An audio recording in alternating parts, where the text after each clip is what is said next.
Hey everybody, I'm Bill Vencil. This is Chords of Orion, and on this video, I want to show you how to transform your distortion pedal with the API Tranzformer GTR. Get it?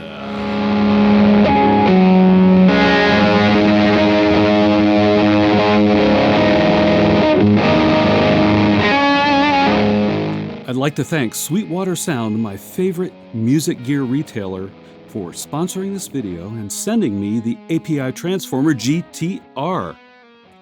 And as you can see, I've got the API Tranzformer connected, and the signal is running into a distortion pedal, in this case, a Ross distortion, a reissue Ross distortion. It's really a cool distortion pedal. It really sounds like the old classic iconic Ross. Here's my clean tone. I just want you to hear it before we start working with the API and the distortion pedal.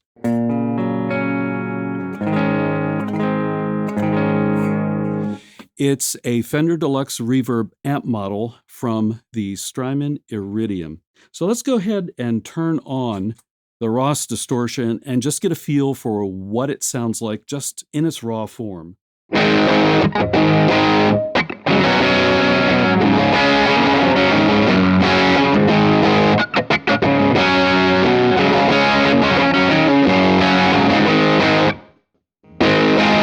Yeah, it's your classic distorted tone. I really like it a lot. However, on the Ross distortion pedal, something very important is missing. What I want you to do is pause the video and comment below, tell me what's missing on this pedal. That's right, you guessed it, there is no onboard EQ.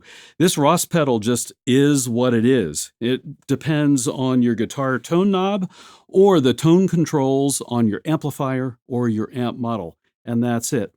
This is where the API comes in. Oh yeah. So first up, as I mentioned, we're going to see what the API does to the Ross distortion when it's put in front of the distortion. So we're going to run from the API into the distorted pedal. So let me go ahead and turn the API on with everything set to 12 o'clock.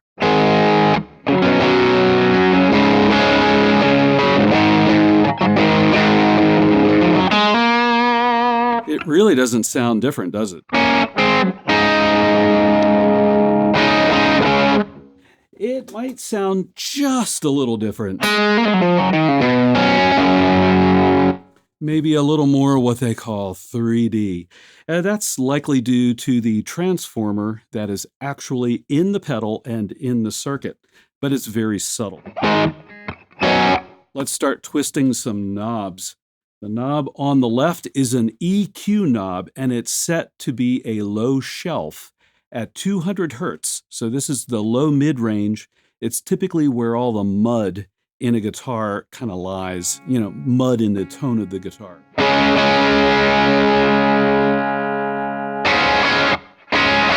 Oh, wow. You can hear that that's a massive decrease in the low end. Now, what if we bring it up? Let me bring it back to the middle.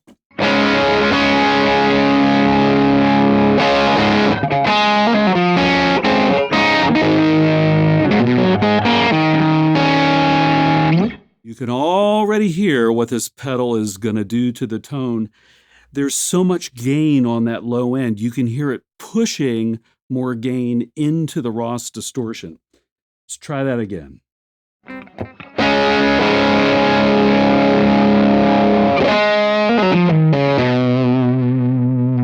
Can you hear that? Those transistors in the Ross? They're overloading a little bit. It's pretty cool. That's our 200 hertz low shelf. Massively important for dialing in just the right amount of low end into your distortion. Next up is the tone knob in the middle, and that is a Bell EQ at 1.5 kilohertz. This typically is what you would think of as the presence control on your guitar amp. So here's what we have. Let me bring it up.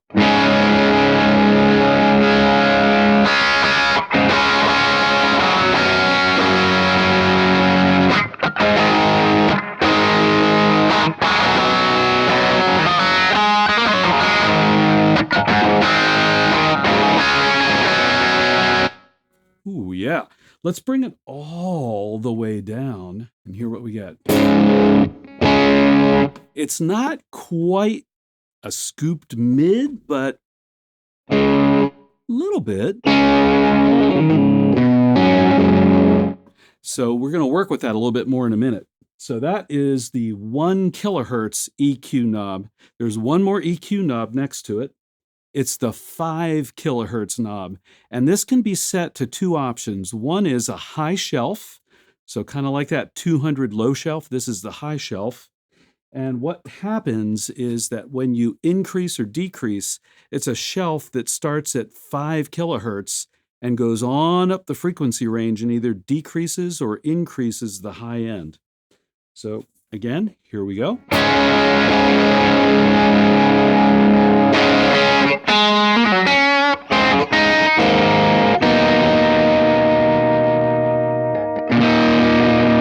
You can hear the 5 kilohertz is kind of subtle, kind of mellow. But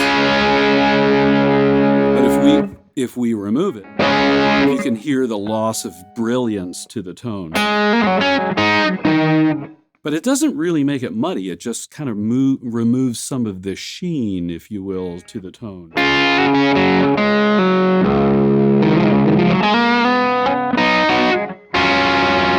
All right, let's try the other option, which is a 5 kilohertz bell curve.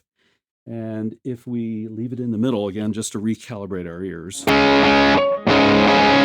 Now let me bring it all the way down. Oh yeah, a lot less brilliant, almost muddy. Let's bring it all the way up. Yeah, there's a lot of high end there, isn't there?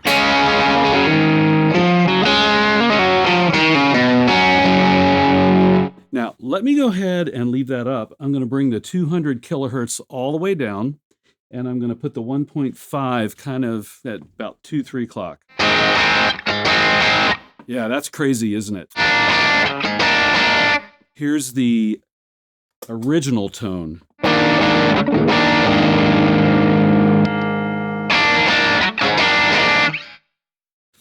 Wow, the API can seriously mangle the tone of this Ross distortion. Now you might be thinking, Bill, that's it.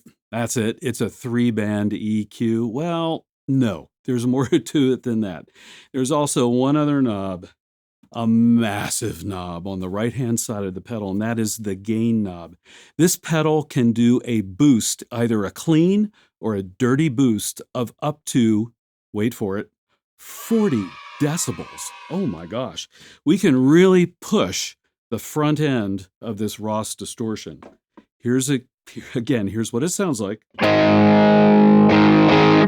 All right, so let's start pushing some gain into the Ross. 9 o'clock.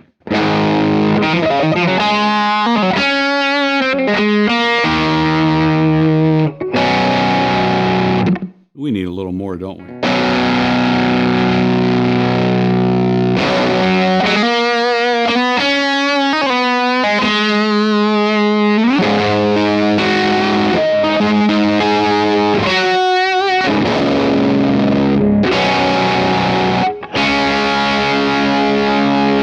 You can start to hear the transistors in the Ross getting really pushed. 2 o'clock, or maybe 1:30.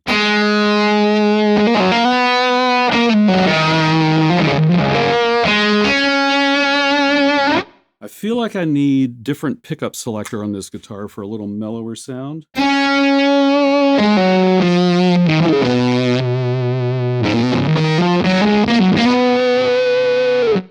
That's almost a fuzz tone out of the Ross, which is not a fuzz pedal. I'm going to add some delay onto this and let's see what we get.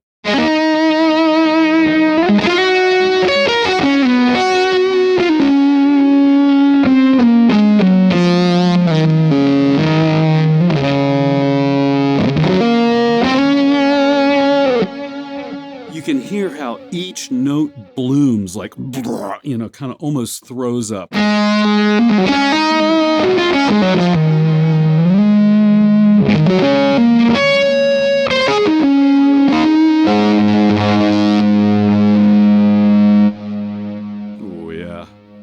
I love that. All right, so far we've seen how the transformer can transform the tonal qualities of a distortion pedal when you put it in front of that distortion pedal. But what happens if you flip the order and put the distortion pedal in front of the transformer? Let's check that out. Again, here is just the plain Ross sound.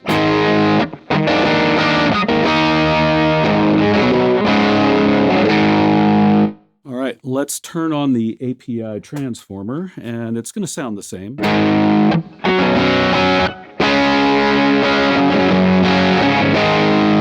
So first, let's try that low shelf. We'll bring it all the way down.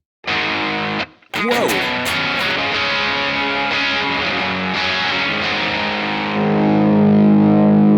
Whoa, that's a lot. Let's bring it up.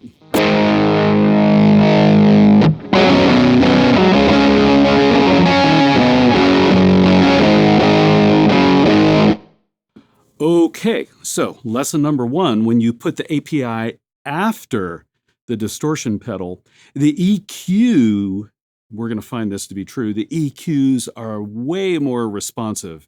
They move the tone a lot more. And that kind of makes sense, right? You're EQing the distortion instead of distorting the EQ. Let's try that 1.5 presence control. Drop it all the way down here. Yeah, now that's a lot closer to a scooped mid kind of sound, isn't it? Let's bring it all the way up. Here we go.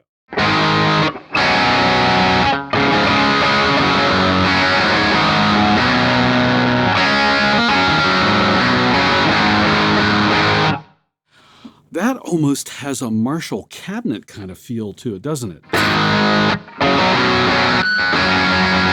Oh, I kind of like that. Let's try the 5K control. All the way down, and it's on the bell curve, so the more kind of less subtle version of 5K.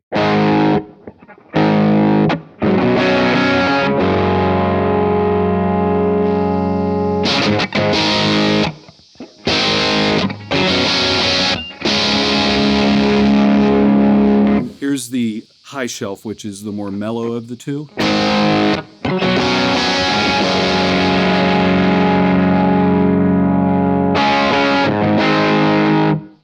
So, wow, we could really play around with this. I'm going to bring up that presence and get a little Marshall-y thing, but I'm going to turn down the sizzle with the 5K.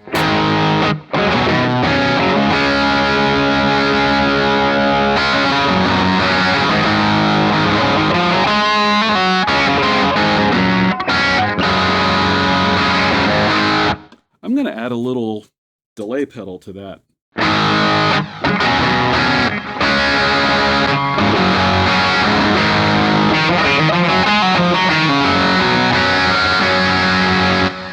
How about a little more low end?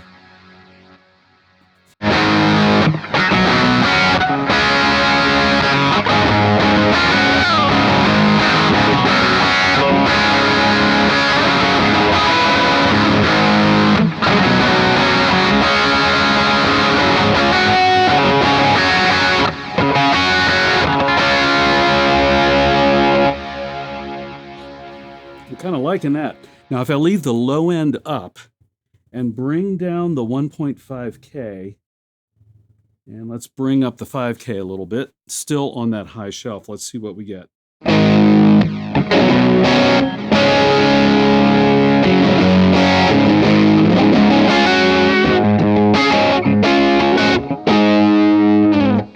Wow. So we are really distortion sculpting in this position. I really love it in front of the Ross distortion too, but afterwards you can make bigger moves in the tonal characteristic of the distortion pedal. Now let's try pushing some gain up on the API. Again, I'll pause the video for just a sec.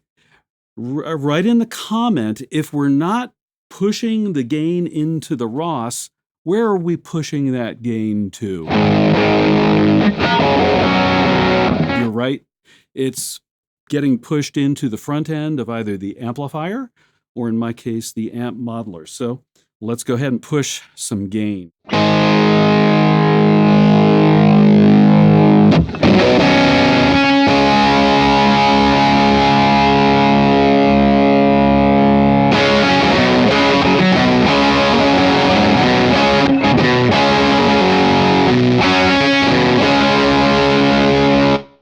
Whoa, that got a lot more distorted, didn't it?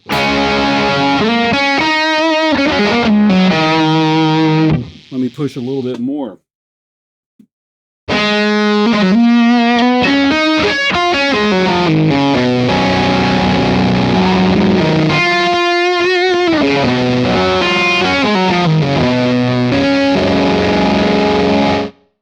Whoa.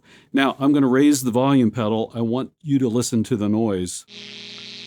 When you've got the API after the distortion and you start pushing the gain, you're also increasing the kind of the bass noise level of the distortion pedal.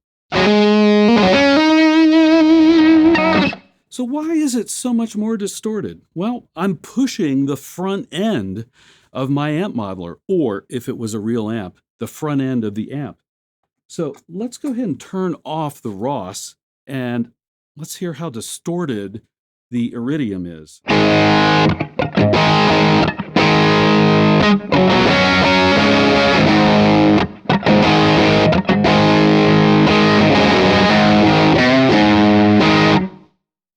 That almost sounds like the Ross is on, doesn't it? Here's the original tone where I started.